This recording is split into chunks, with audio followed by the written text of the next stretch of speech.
हरे कृष्ण. भगवद्गीता अध्याय 2 सांख्य योग श्लोक 44. भोगैश्वर्य प्रसक्तानां तयापहृतचेतसां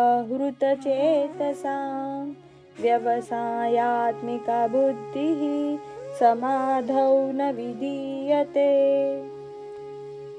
भोग भौतिक विषयोपभोग, ऐश्वर्य आणि ऐश्वर्य प्रसक्तानां यांवर आसक्त असतात त्यांना, तया अशा गोष्टींना, अपहृत चेतसा जे मनात गोंधळलेले असतात, व्यवसाय आत्मिका दृढ निश्चय, बुद्धी भगवंतांची भक्तिमय सेवा, समाधौ स्थिर झालेल्या अंतकरणात, न कधीही नाही, विधीयते होते.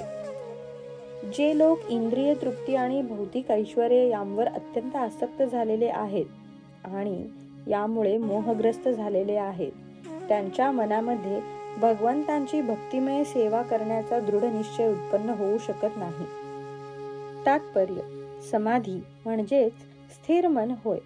निरुक्ती या वैदिक कोशात म्हटले आहे की जेव्हा मन आत्मज्ञानामध्ये स्थिर होते तेव्हा ते समाधीस्थ आहे असे म्हटले जाते. भौतिक इंद्रिय तृप्ती स्वारस्य असणाऱ्या तसेच अशा क्षणभंगूर गोष्टींनी मोहग्रस्त झालेल्या लोकांना समाधी कधीच शक्य होत नाही.